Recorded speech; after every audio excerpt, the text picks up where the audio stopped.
Number 17 in the Lullaby Course Series, A Course in Miracles Original Edition, Chapter 7, Section 5, picking up where we left off, paragraph 34.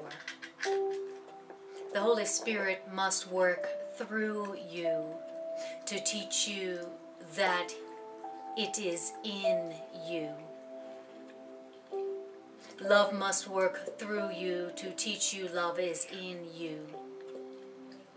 Spirit working through you to teach you that Spirit is in you is an intermediary step toward the knowledge that you are in God because you are part of God. The miracles which the Holy Spirit, the universal inspiration, inspires can have no order of difficulty because every part of creation is of one order. That there be no order of difficulty in miracles because every part of creation is of one order, this is God's will and yours. The laws of God establish this, and the Holy Spirit reminds you of it. And so when you heal, you are remembering the laws of God and forgetting the laws of the ego. We said before that forgetting is merely a way of remembering better. Forgetting is therefore not the opposite of remembering when forgetting is properly perceived. Perceived improperly, forgetting induces a perception of conflict with something else, as all incorrect perception does.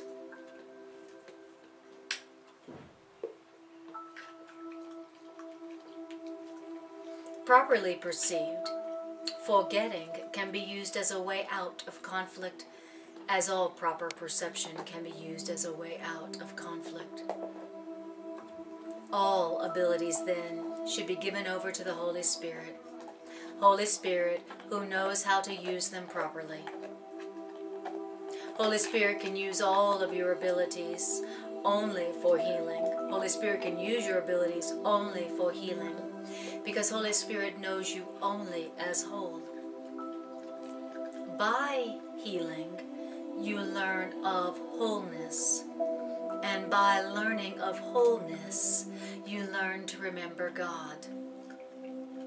You have forgotten God, but the Holy Spirit still knows that your forgetting must be translated into a way of remembering and not seen as a separate ability, which opposes an opposite. That is the way in which the ego tries to use all abilities, since the Holy Spirit's goal is always to make you believe.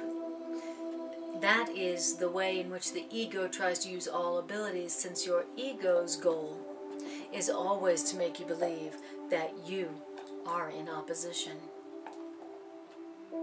See, the ego's goal is as unified as the Holy Spirit's goal. And it's because the ego's goal is as unified as the Holy Spirit's goal that the Holy Spirit's goal and the ego's goals can never be reconciled in any way or to any extent. See, the ego always seeks to divide and separate, and the Holy Spirit always seeks to unify and heal. And so as you heal, you are healed, because the Holy Spirit sees no order of healing. Healing, then, is the way to undo the belief in differences, being the only way of perceiving the family of God without the belief in differences. This perception of not seeing any differences between the children of God is therefore in accord with the laws of God, even in a state of mind which is out of accord with God's.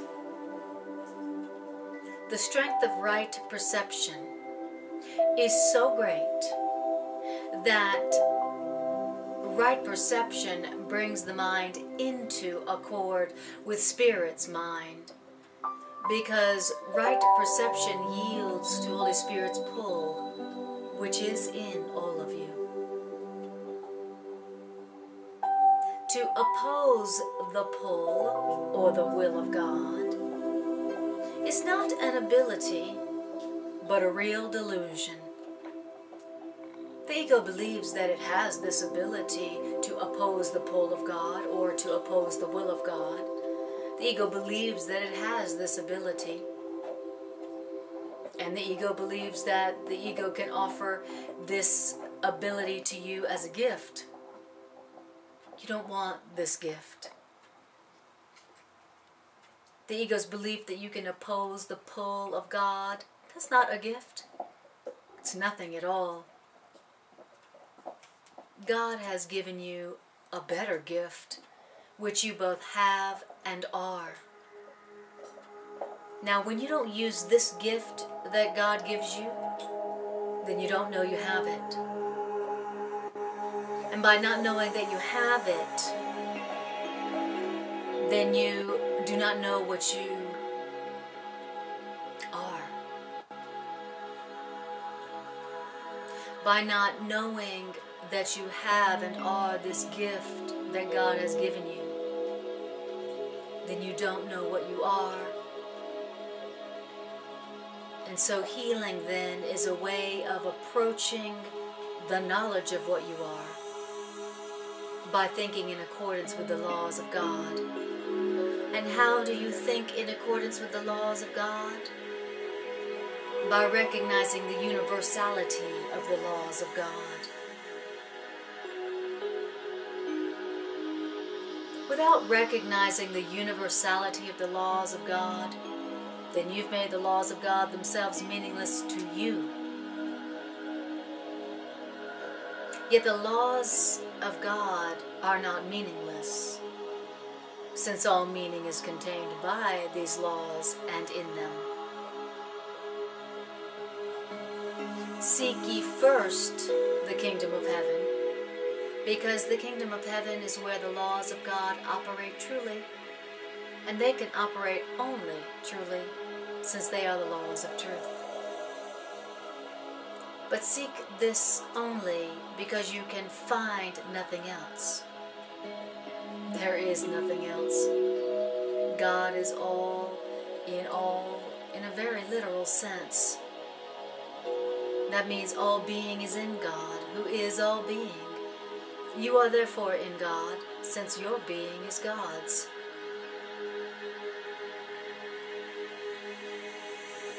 Healing is a way of forgetting the sense of danger that your ego has induced in you by not recognizing the ego's existence in each other.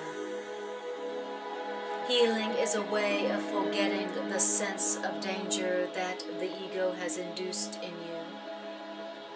How? By not recognizing danger's existence in each other.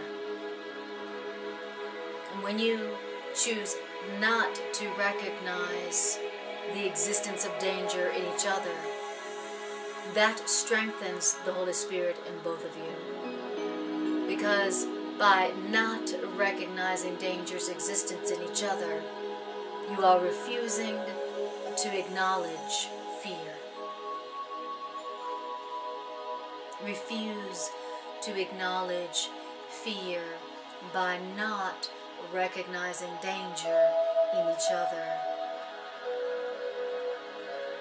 And forgetting the sense of danger that the ego has induced in you comes from not recognizing danger in each other. Love needs only this invitation to not recognize danger in each other.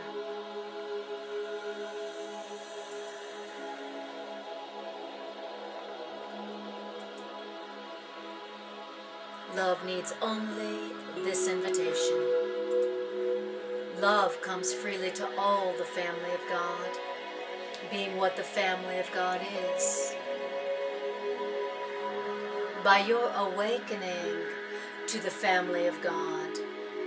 You are merely forgetting what you are not, which is separate and different and alone and disconnected. By awakening to the family of God, you are merely forgetting what you are not. And forgetting what you are not enables you to remember what you are.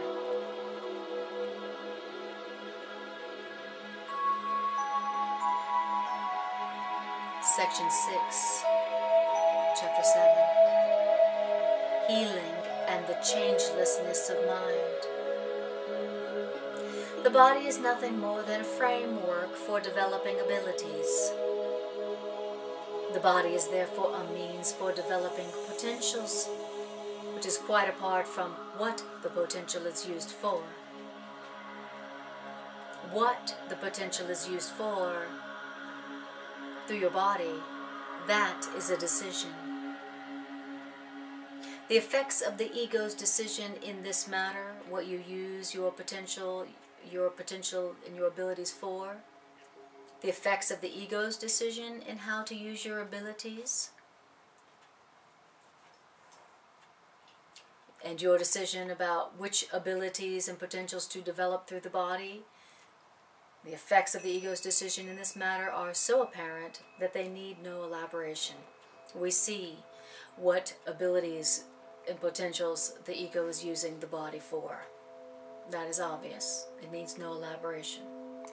But the Holy Spirit's decision to use the body only for communication has such a direct connection with healing that this connection does need clarification. The unhealed healer obviously does not understand his own vocation.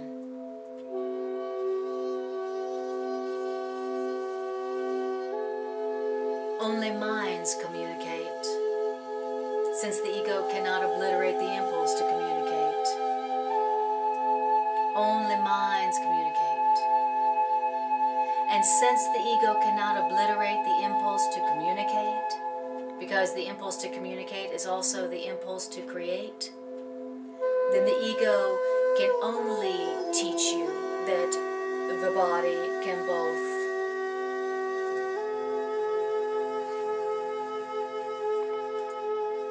communicate and create, and therefore the body doesn't need the mind. So the ego is trying to teach us.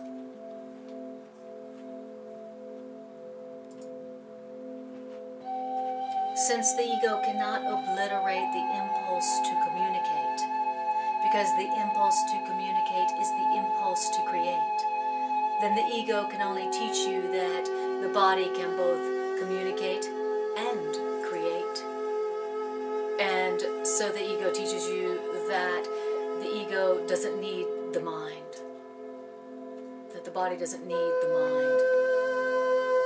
By trying to teach you that the body doesn't need the mind, the ego in this way tries to teach you that the body can act like the mind, and therefore the body is self-sufficient.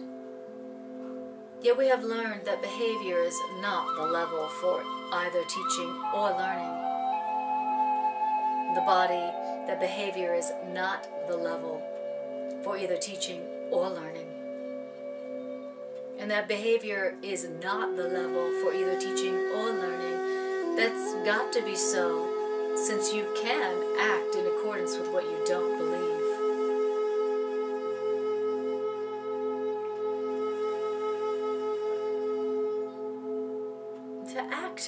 To act in accordance with what you don't believe, however, will weaken you as teachers and learners, because, as has been repeatedly emphasized, you teach what you do believe, which means an inconsistent lesson will be poorly taught and poorly learned, which means if you teach both sickness and healing, then you are both a poor teacher and a poor learner.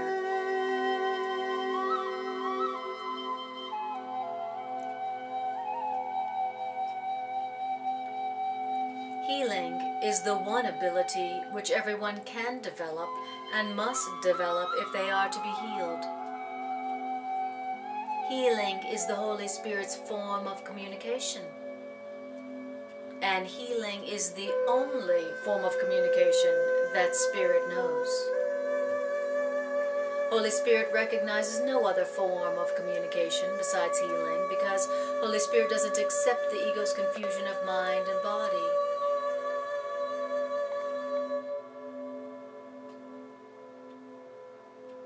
Minds can communicate, but minds cannot hurt. Now, the body in the service of the ego can hurt other bodies, but the body in the service of the ego doesn't hurt other bodies unless the body has already been confused with the mind. This fact, too, can be used either for healing or for magic. But you must remember that magic is always the belief that healing is harmful. Magic is always the belief that healing is harmful. And that healing is harmful is the ego's totally insane premise. Healing only strengthens.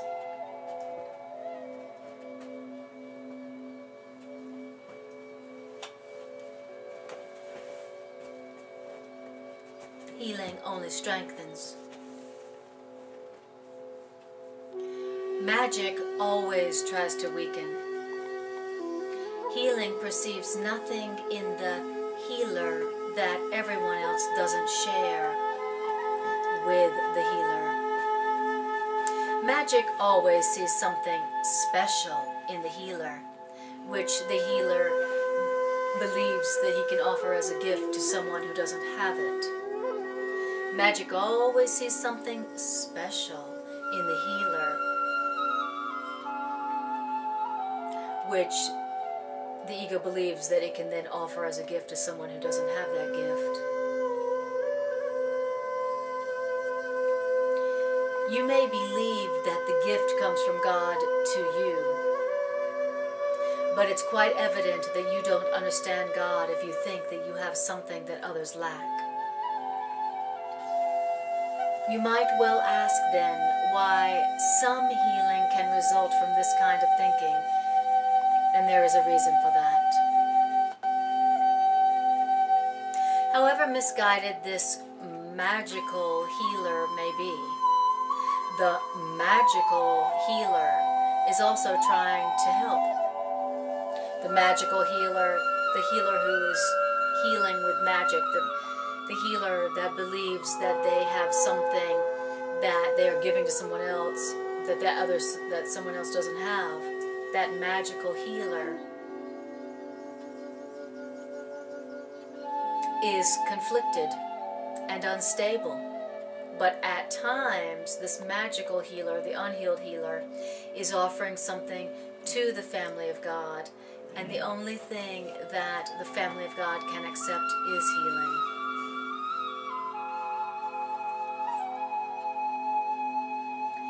When the so-called healing works,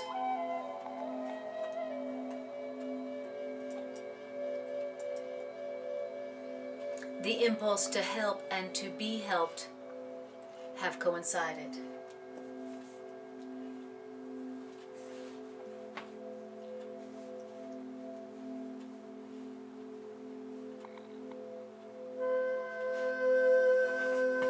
And that's why sometimes the magical healer can sometimes seem to heal and sometimes not. It's because sometimes the unhealed healer's impulse to help and to be helped have coincided. This is coincidental because the healer may not be experiencing himself as truly helpful at the time, but the belief that he is being helpful in the mind of another helps the mind of the other, helps the other. The Holy Spirit does not work by chance, and that means that healing that is of the Holy Spirit always works. Unless the healer always heals by Holy Spirit, the results will vary. Yet healing itself is consistence, since only consistence is conflict-free, and only the conflict-free are whole. And so by accepting exceptions, which means by acknowledging that you can sometimes heal and sometimes not, the healer, the unhealed healer, is obviously accepting inconsistency. The unhealed healer is therefore in conflict and teaching conflict. Can anything of God not be for all and for always?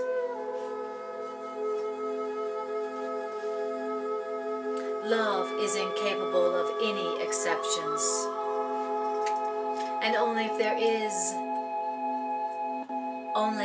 is fear does the idea of exceptions seem to be meaningful.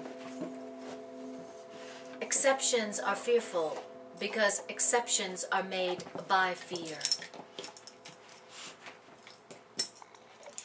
The so-called fearful healer or the unhealed healer is really a contradiction in terms, and therefore the fearful healer or the unhealed healer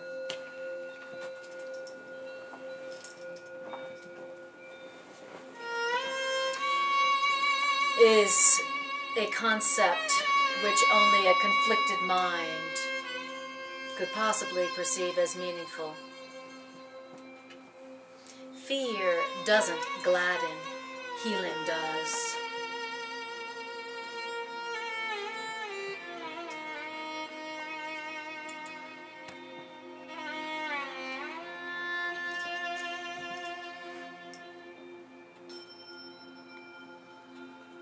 Fear does not gladden. Healing does gladden. Fear always makes exceptions. Fear never makes exceptions. Fear produces dissociation because fear always induces separation.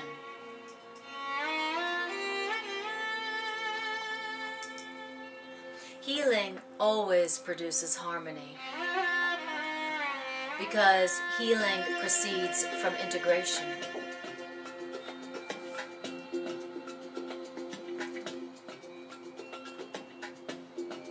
Healing is predictable because healing can be counted on. Everything that is of God can be counted on because everything of God is wholly real. Healing can be counted on because healing is inspired by God's voice, and healing is in accord with God's laws. Yet if healing is consistence, then healing cannot be inconsistently understood.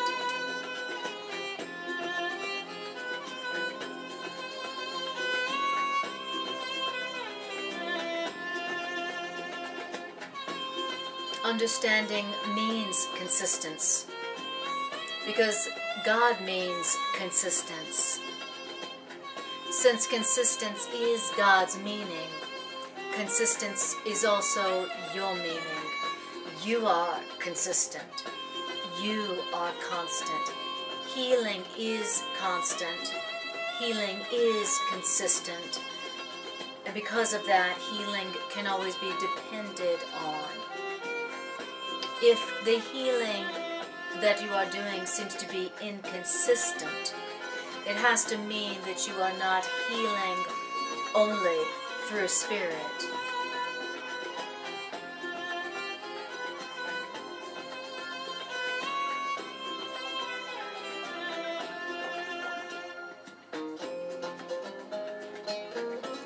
Your meaning cannot be out of accord with God's meaning because your whole meaning and your only meaning comes from God and is like God's meaning.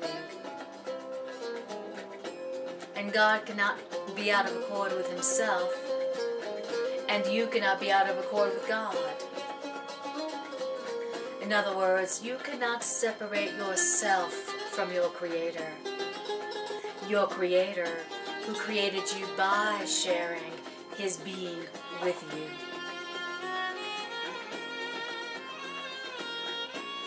The unhealed healer wants gratitude from others, but the unhealed healer is not grateful to others.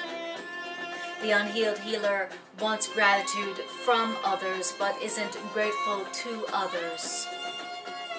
This is because the unhealed healer thinks he is giving something to others and not receiving something equally desirable in return.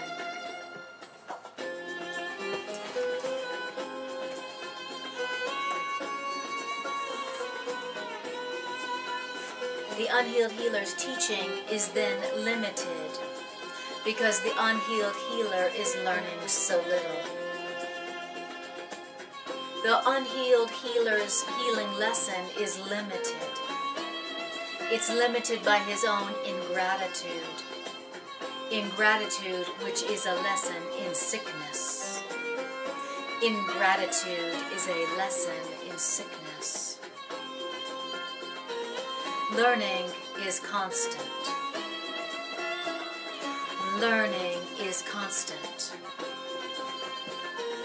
Which means learning is so vital in its power for change that a child of God can recognize his power in one instant and change the world in the next.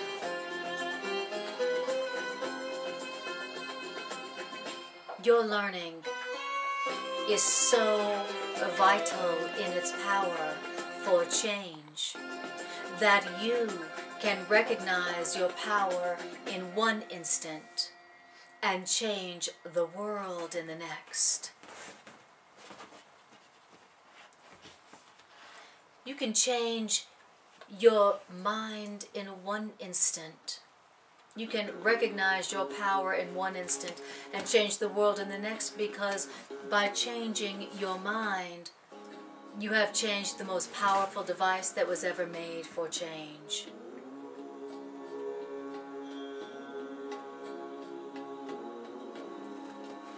Learning is constant, and learning is so vital in its power for change that you can change your mind in one instant. You can recognize your power to learn in one instant and change the world in the next instant. And that is because by changing your mind, you have changed the most powerful device that was ever created for change. By changing your mind, by changing your mind, you have changed the most powerful device that was ever created for change.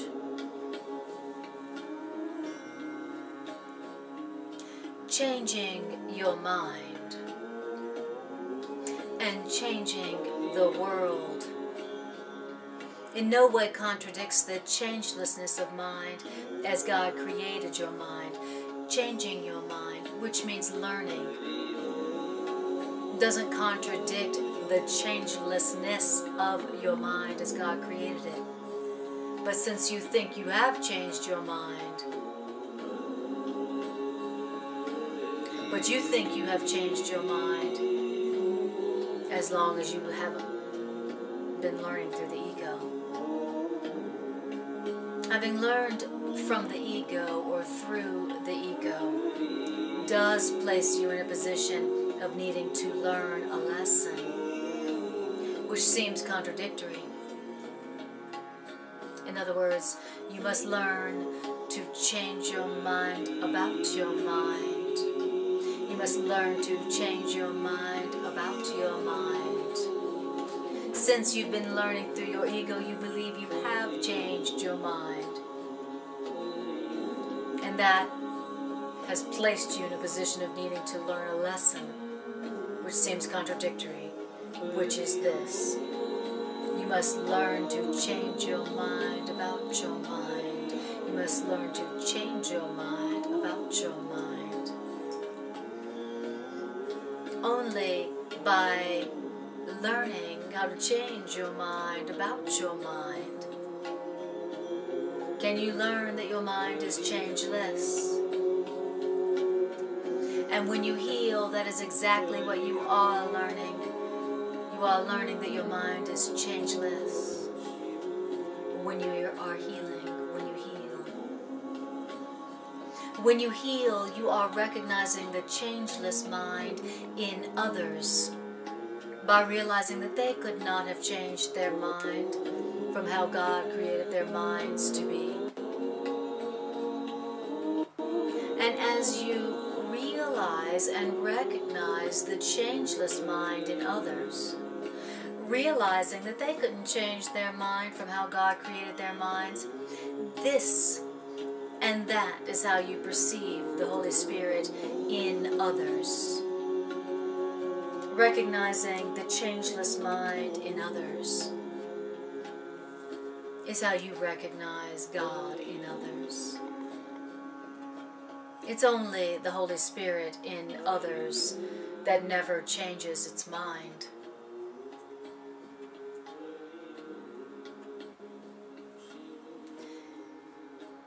This person themselves must think they can change their mind about themselves.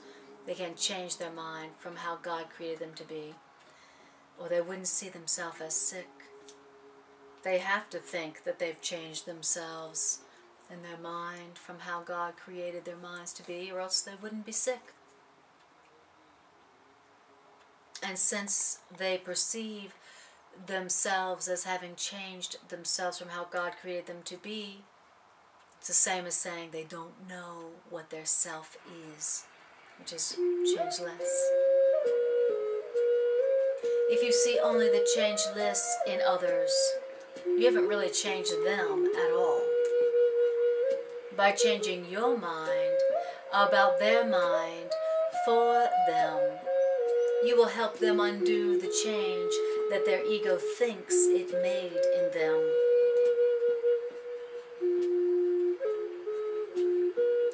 As you can hear two voices, so you can see in two ways. One way of seeing shows you an image, or better, an idol, which you may worship out of fear, but which you will never love. The other image shows you only truth, which you'll love because you will understand it. See, understanding is appreciation, because what you understand you can identify with, and by making it part of you, you have accepted it with love.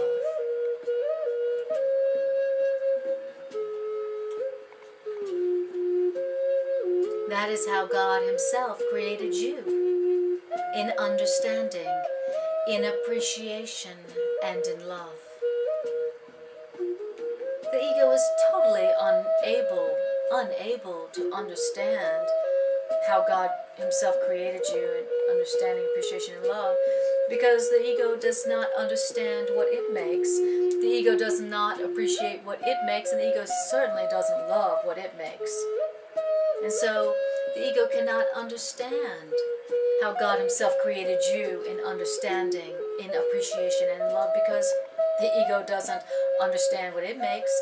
The ego does not appreciate what it makes, and the ego certainly does not love what it makes. That's because the ego incorporates to take away. The ego always incorporates to take away, because the ego literally believes that every time it deprives someone of something, it has increased. We have spoken often of the increase of the kingdom by your creations, which can only be created as you were created. The whole glory and perfect joy that is the kingdom lies in you to give. Do you not want to give it? You cannot forget the Father because I am with you, and I cannot forget the Father. And so to forget me is to forget yourself and God who created you. Our brothers are forgetful. That is why others need your remembrance of me and love who created me. Through this remembrance of me and Him who created me, you can change their minds about themselves, just like I can change your minds about yourselves. As you remember me, you can change their minds about themselves, just like I can change your mind about yourself. And that's because your minds are so powerful a light that you can look into their minds and enlighten them, just like I can look into your mind and enlighten your mind. I don't want to share my body in communion, because to share my body in communion is to share nothing. Would I try to share an illusion with the most precious, holy children of a most holy Father? Would I share an illusion with the most holy children of a most holy Father? I don't want to share my body in communion, because to share my body in communion is to share nothing. Yet I do want to share my mind with you, because we are of one mind, and that one mind is ours. This one mind that is ours, that we do share, see only this mind everywhere. See only this one mind that we share, and see it everywhere. Because it is, and only this is everywhere and in everything. This one mind that we share is everything, because this one mind that we share encompasses all things within itself.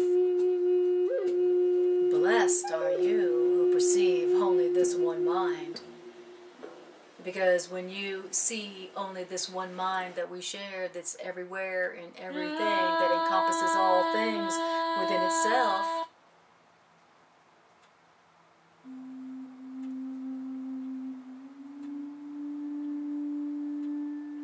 blessed are you who see only that one mind, because you who see only that one mind everywhere,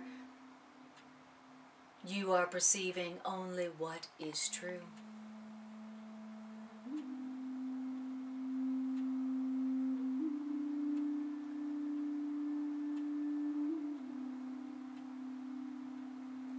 Come therefore unto me, and learn of the truth in you. The mind we share is shared by all of our brothers, and as we see others truly, they will be healed. Let your mind shine with my mind upon their minds, which means by our gratitude to them, make them aware of the light in them. Let your mind shine with love's mind upon their minds, and by your gratitude to them, make them aware of the light in them. This light in them will shine back upon you and on the whole family of God, because the whole family of God, this gratitude that your mind shines upon them, this gratitude that you give them, this is your proper gift to God. The gratitude light that you shine upon them, this is your proper gift to God. And God will accept this gift. And then God will give the gift of your gratitude to them, to everybody, because this gift of gratitude to them is acceptable to God, and therefore to all God's children. This is the true communion of the Spirit. The Spirit who sees the altar of God in everyone. And by bringing the altar of God in everyone to your appreciation, calls upon you to love God and God's creations. You can appreciate the family of God only as one, which means you can only understand the family of God as one. This is part of the law of creation, which means it governs all thought.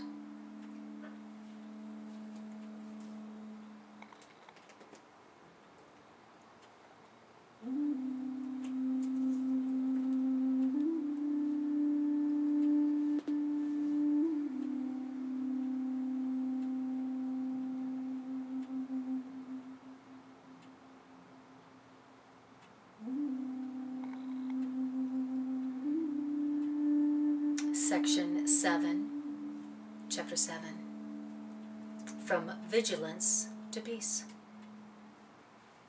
Although you can love the family of God only as one, you can see it as fragmented. It's impossible, however, for you to see something in part of the family of God that you don't attribute to all of the family of God.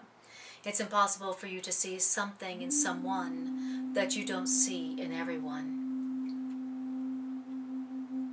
And that's why attack is never discreet. And that's why attack has got to be relinquished entirely, or not at all.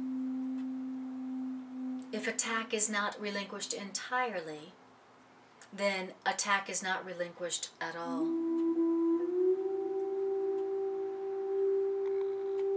Fear and love are equally reciprocal.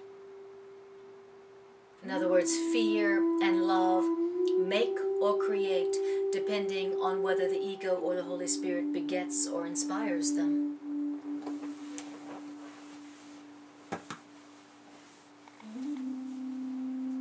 But fear or love will return to the mind of the thinker. And fear or love will affect the thinker's total perception. And that's what it means to say that fear and love are equally reciprocal.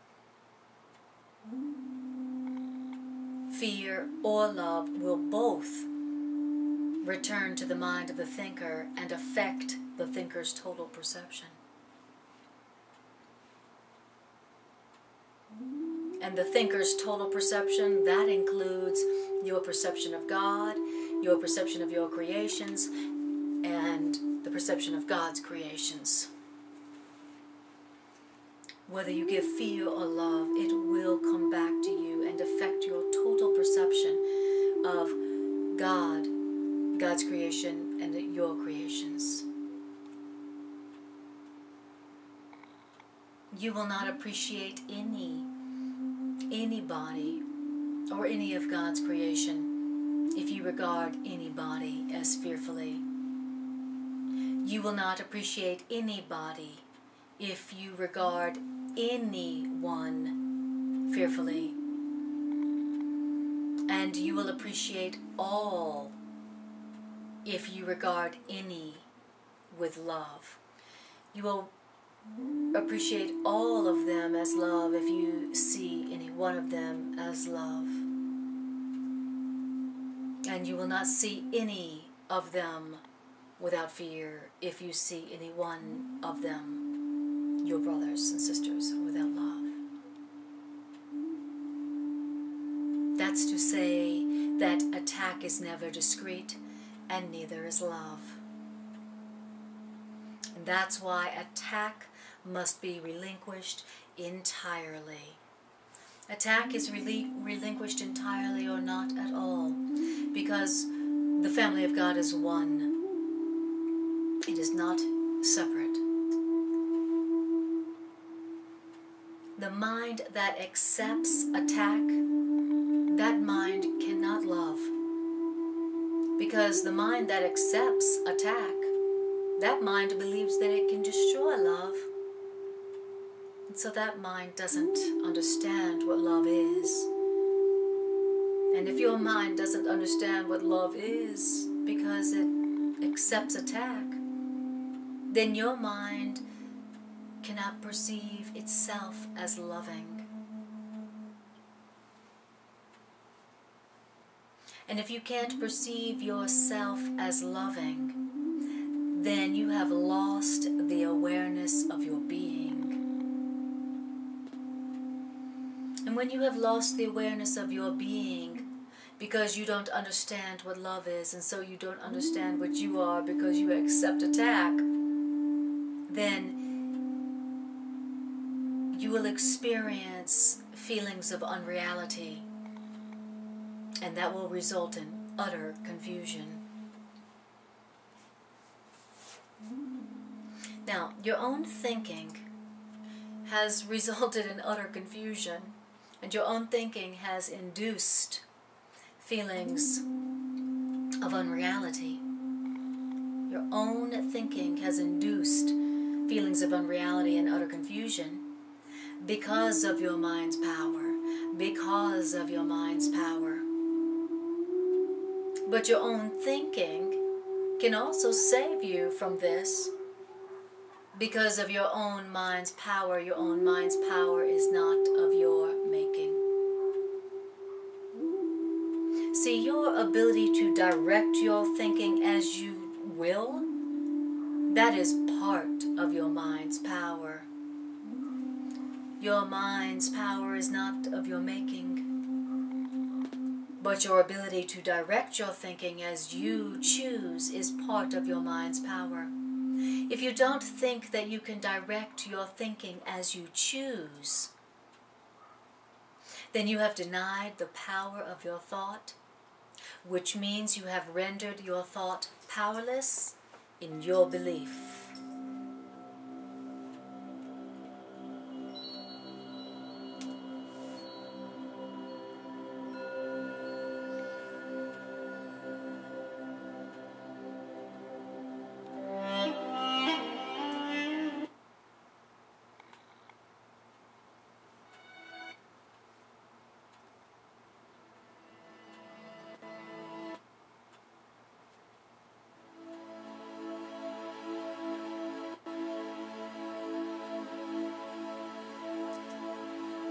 The ingeniousness of the ego to preserve itself is enormous. The ingeniousness of the ego to preserve itself is enormous. But the ingeniousness of the ego to preserve itself stems from the power of the mind, which the ego denies.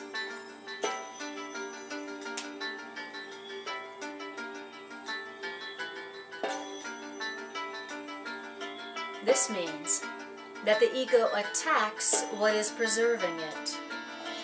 The ego attacks what is preserving it. And the ego attacking what is preserving it, which is your thinking, must be a source of extreme anxiety for your ego. And this is why the ego never knows what it's doing. Why is it that the ego never knows what it's doing? Because the ego is extremely anxious. Why is the ego extremely anxious? Because it's attacking what is preserving it, which is your thinking. Now the ego is perfectly logical, but clearly insane. The reason that the ego is insane is because the ego draws upon the one source which is totally inimical to its existence, for its existence. Fearful of perceiving the power of its source, the ego is forced to depreciate the power of its source, your thinking. Now, depreciating the source of its power, which is your thinking, threatens the ego's own existence. a state which the ego finds intolerable. And this is the source of your ego's extreme anxiety.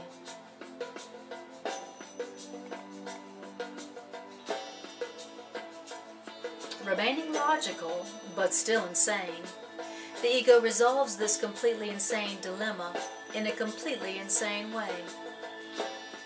What does the ego do?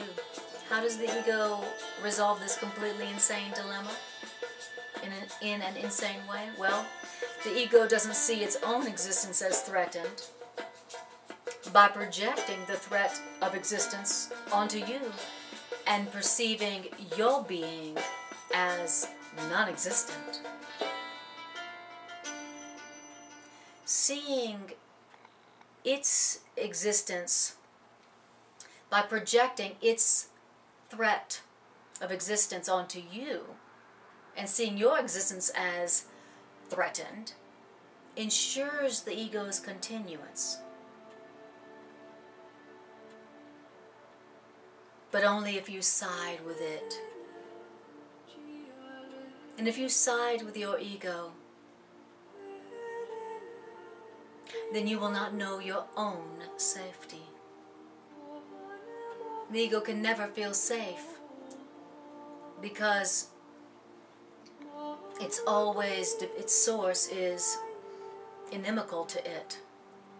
So the ego can never feel safe. And that's why the ego feels always extremely anxious. And then it projects its extreme anxiety onto you by telling you that your source is threatened, that your existence is threatened. But only will you feel unsafe if you identify with it, the ego. If you side with your ego, you will not know your own safety.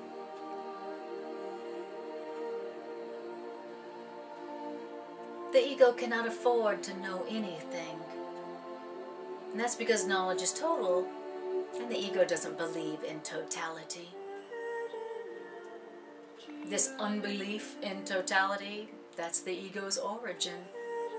And while the ego doesn't love you, it sure is faithful to its own beginnings. And that's why the ego begets as it was begotten.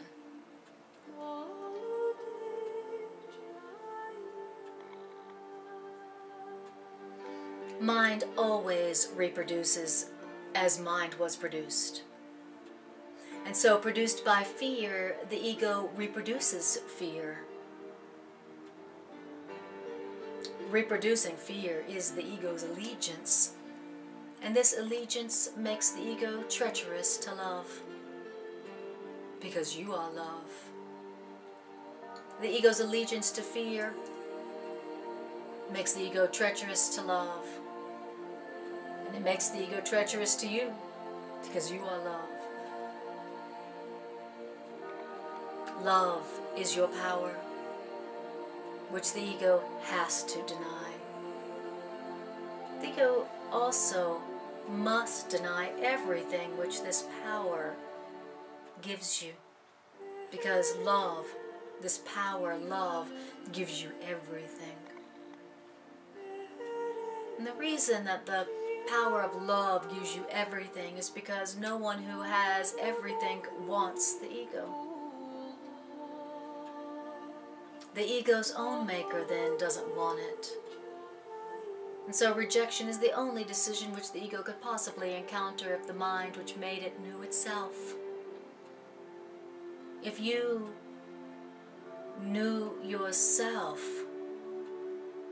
then rejection would be the only decision that your ego could possibly encounter.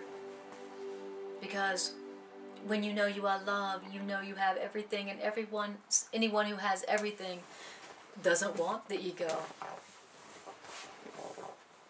Anyone who has everything doesn't want the ego.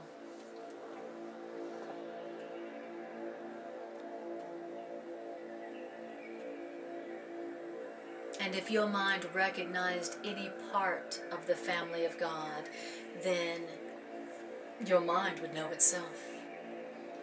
If your mind recognized any part of the family of God, then your mind would know itself.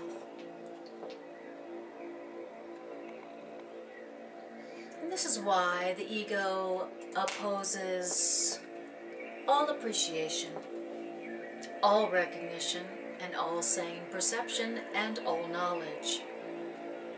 The reason the ego opposes all appreciation, all recognition, all sane perception, and all knowledge is because the ego perceives their threat as total.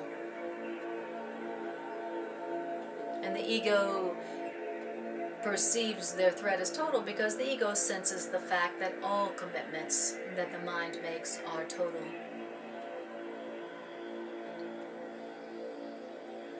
So the ego is then forced to detach itself from you, who are mind. The ego is forced to detach itself from you, who are mind, and who made it. And then the ego is willing to attach itself to anything else besides you, who are the mind that made it. The ego is always detaching itself from you, who are mind, the mind that made it. Because it's afraid that you could end it, which it knows that you can. Especially if you knew your real power of love. And so the ego detaches itself from you and attaches itself to anything but you. But there is nothing else besides you.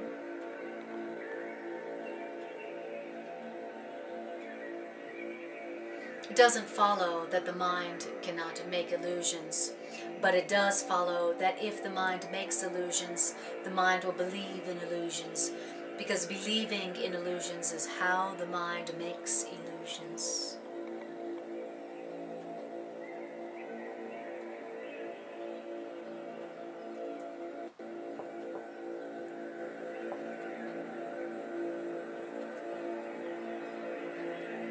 The loving right mind, the universal inspiration, also known as the Holy Spirit, undoes illusions, undoes problems without attacking them, merely because the loving right mind cannot see these problems at all. These problems therefore don't exist for the loving right mind. And the loving right mind, the Holy Spirit, resolves the seeming conflict which illusions engender by perceiving conflict as meaningless. The loving right mind, the universal inspiration and the spark of God, resolves all seeming conflict by seeing conflict as meaningless. We said before that the Holy Spirit perceives the conflict exactly as it is. And the conflict, exactly as it is meaningless.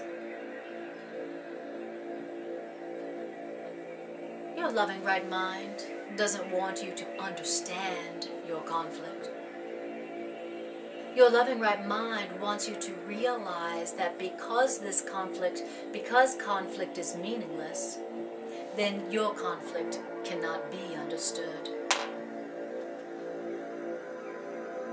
We have already said that understanding brings appreciation, and appreciation brings love.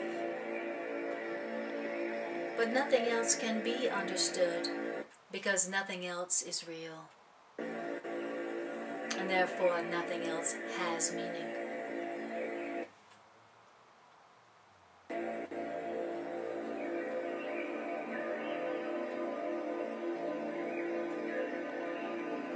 If you will keep in mind what the Holy Spirit offers you, then you cannot be vigilant for anything but God and God's creation. And the only reason you find this difficult is because you think that there is something else besides God's creation.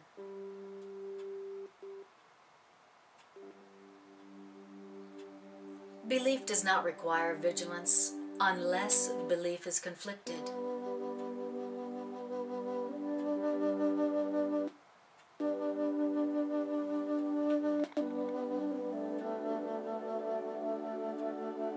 If belief is conflicted,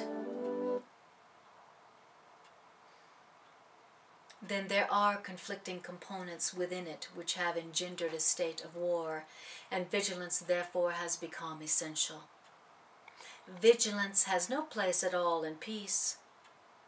Vigilance is just necessary against beliefs which are not true, and vigilance would never have been called upon by your loving right mind if you had not believed the untrue. You cannot deny that when you believe something, you have made it true for you.